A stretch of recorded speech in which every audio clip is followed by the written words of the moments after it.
Integritas nasional dapat mewujudkan keselarasan dan keseimbangan hidup bermasyarakat dan bernegara.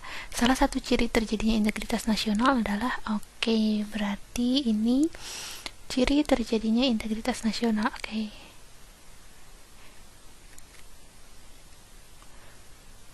Nah, dengan adanya integritas nasional ini kayak gitu deh. Integritas nasional akan memberikan eksistensi dari unsur-unsur masyarakat. Nah, ketika integritas nasional tercapai, maka akan memunculkan eksistensi dari unsur-unsur masyarakat. Nah, selain itu, eksistensi dari unsur-unsur masyarakat ini bisa terwujud dengan adanya pemerataan hak dan kewajiban di setiap unsur lapisan masyarakat. Jadi jawaban yang paling tepat adalah terpenuhnya seluruh hak warga negara, harusnya hak dan kewajiban ya. Adanya eksistensi dari setiap unsur masyarakat. Nah, jadi jawaban yang paling tepat adalah B.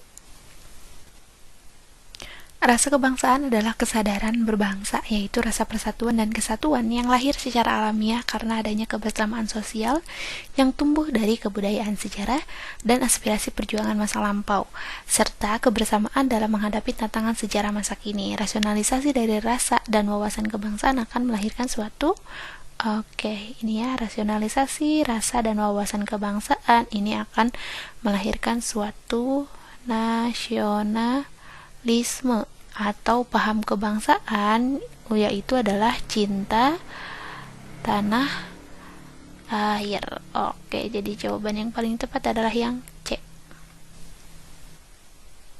Sikap berlandaskan nasionalisme di bawah ini yang berpengaruh pada kebijakan fiskal negara adalah ini kita harus tahu dulu nih arti dari kebijakan fiskal. Kebijakan fiskal itu adalah kebijakan dalam bidang ekonomi, khususnya tentang pengeluaran dan juga pendapatan yang berupa pajak.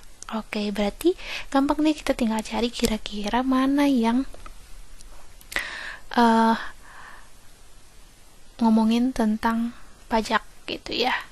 Yang A, memiliki toleransi tinggi terhadap orang yang berbeda keyakinan, ini bukan ya. B, membeli produk buatan dalam negeri. C, membayar pajak tepat pada waktunya. Nah, ini kan di sini dia bilang tentang membayar pajak ya, pengeluaran dan pendapatan yang mengenai pajak. Nah, di sini di C dia membayar pajak dan tepat waktu. Nah, tepat waktu ini merupakan sikap nasionalisme atau cinta terhadap tanah air gitu. Kalau yang D, melakukan pekerjaan yang tidak melanggar hukum. E, perbuatan baik terhadap sesama. Jawaban yang paling tepat adalah C. Semangat nasionalisme kaum terpelajar dalam membangun pendidikan skala nasional pada masa pergerakan kemerdekaan didasarkan pada berarti dasar yang melandasi adanya pembangunan pendidikan dalam skala nasional. Nah, dasar ini atau didasari alasan yaitu adanya penderitaan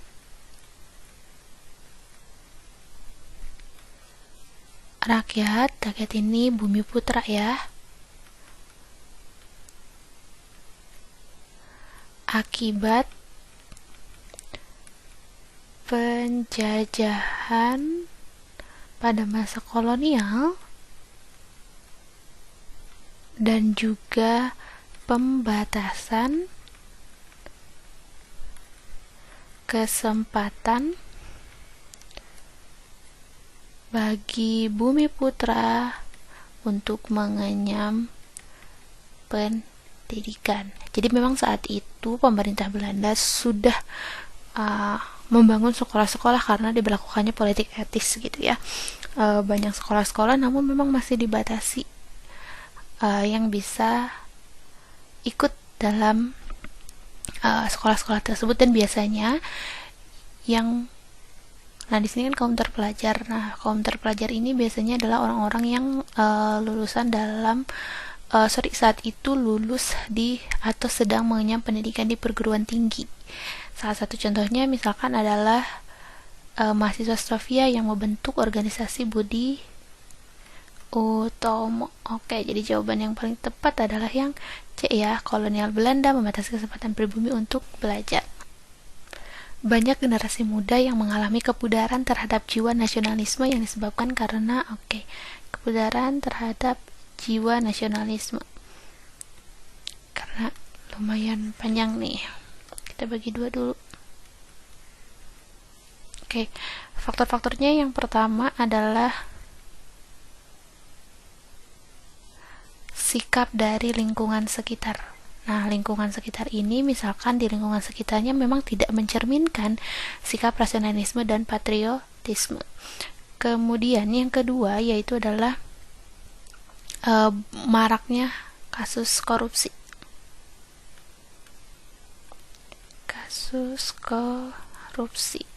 Kemudian yang ketiga adalah adanya penggelapan uang negara dan juga penyalahgunaan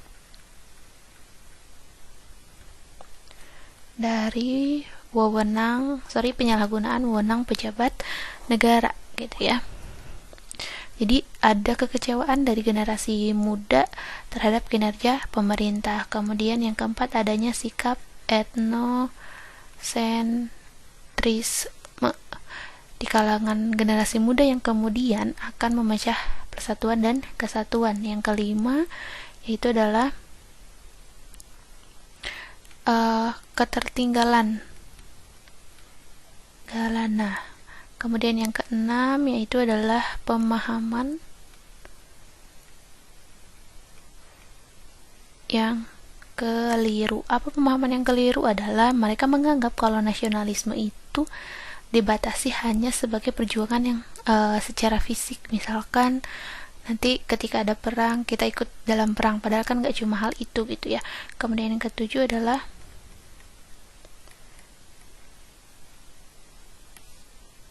demokrasi yang melewati batas etika dan moral. Melewati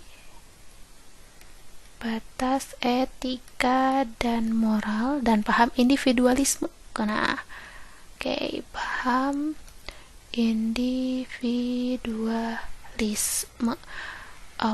Jadi jawaban yang paling tepat, kurangnya daya juang terhadap tantangan perubahan zaman. Labeling nasionalisme dipahami hanya sebatas perjuangan secara fisik.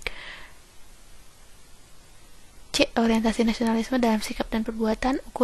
Ukuran nasionalisme dipahami hanya sebatas perjuangan secara. Nah, ini kan kalau yang B ini labeling. Kalau labeling berarti hanya labelnya aja.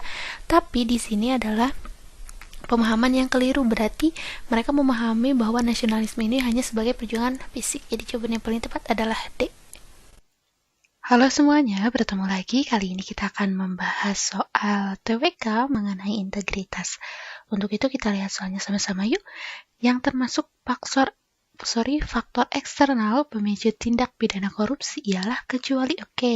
Jadi tindak pidana korupsi itu memiliki beberapa faktor. Ada faktor internal, ada faktor eksternal. Berarti faktor eksternal itu berasal dari luar individu yang melaksanakan korupsi. Berarti yang internal itu dari dalam. Nah, untuk faktor eksternal yang berasal dari luar, yang pertama itu adalah faktor ekonomi, kemudian yang kedua faktor politik, yang ketiga itu adalah faktor organisasi, dan yang terakhir itu adalah faktor hukum. Nah, biasanya memang kebanyakan di sini ya karena faktor ekonomi gitu ya. Kita lihat karena di sini yang ditanyakan adalah kecuali, organisasi masuk, hukum masuk, politik masuk, ekonomi masuk, sosial budaya ini tidak masuk ya. Jadi jawaban yang paling tepat adalah E. Halo semuanya, bertemu lagi. Kali ini kita akan membahas soal TWK mengenai integritas. Untuk itu, kita lihat soalnya sama-sama yuk. Perlunya transparansi dalam suatu institusi agar terhindar dari konflik kepentingan, serta tindakan penyuapan merupakan kegiatan untuk membentuk. Perlunya transparansi ini merupakan bentuk atau tindakan yang dilakukan untuk membentuk budaya instansi maupun budaya organisasi, ya. Nah, budaya instansi atau organisasi ini dapat dibentuk melalui yang pertama itu adanya sikap transparansi. Kemudian yang kedua yaitu adalah dengan menghindari konflik kepentingan. Lalu yang ketiga adalah menghindari penyalahgunaan wewenang atasan, ya. Itu adalah faktor-faktor yang mempengaruhi budaya instansi atau membentuk budaya organisasi. Jadi jawaban yang paling tepat adalah E. Halo semuanya, bertemu lagi. Kali ini kita akan membahas soal TWK mengenai integritas. Untuk itu kita lihat soalnya sama-sama yuk. Nilai Pancasila dalam membangun integritas warga negara yang terdapat pada sila kedua menunjukkan etika dalam, sila kedua nih kita pasti sudah hafal dong. Sila kedua yaitu adalah kemanusiaan yang adil dan beradab. Nah, otomatis dari sini kita tahu nih fokusnya yaitu adalah tentang kemanusiaan. Nah, kemanusiaan ini berhubungan dengan bidang sosial dan budaya. Jadi sudah jelas bahwa dalam membangun integritas warga negara yang sejalan dengan sila kedua itu menunjukkan etika dalam bidang sosial dan budaya. Jadi jawaban yang paling tepat adalah D. Halo semuanya, bertemu lagi. Kali ini kita akan membahas soal TWK mengenai integritas. Untuk itu kita lihat soalnya sama-sama yuk. Seorang pimpinan sebagai teladan dan elaborator bagi anggotanya memiliki ciri dapat mentransformasikan nilai. Kita lihat kemanusiaan, nilai luhur Pancasila, nilai agama, dan nilai luhur Pancasila. Nah, ini yang paling betul adalah nilai agama dan nilai luhur Pancasila. Kenapa? Karena keduanya ini merupakan sumber dari, kita tulis ya, sumber nilai bagi kehidupan bermasyarakat dan bernegara. Nah, misalkan nilai-nilai yang terkandung dalam Pancasila nih, terkandung dalam Pancasila. Misalkan ada ketuhanan, kemudian kemanusiaan, lalu persatuan, kemudian kerakyatan, lalu yang terakhir adalah keadilan sosial. Sementara nilai agama ini mengajarkan untuk mengamalkan nilai-nilai kemanusiaan. Kita tulis deh. Mengamalkan nilai-nilai kemanusiaan. Nah, jadi antara nilai agama dengan nilai Pancasila ini saling beriringan gitu ya. Jadi jawaban yang paling tepat adalah B, nilai agama dan nilai luhur Pancasila. Halo semuanya, bertemu lagi. Kali ini kita akan membahas soal TWK mengenai integritas. Untuk itu kita lihat soalnya sama-sama yuk. Setiap warga negara berhak ikut serta dalam penyelenggaraan negara dengan proses rekrutmen yang akuntabel, transparan, dan efisien. Dari pernyataan tersebut, maka cara yang tepat untuk membentuk karakter penyelenggara negara yang baik dan berintegritas diperlukan. Tujuannya yaitu adalah untuk membentuk karakter penyelenggara yang baik dan berintegritas. Berarti diperlukan adanya kode etik penyelenggaraan negara. Nah, di mana di dalamnya itu terdapat norma dan ketentuan etika yang mengatur sikap, kemudian perilaku, tindakan, dan ucapan bagi penyelenggara negara. Nah, jadi jawaban yang paling tepat sudah jelas, yaitu adalah yang A, kode etik penyelenggara negara.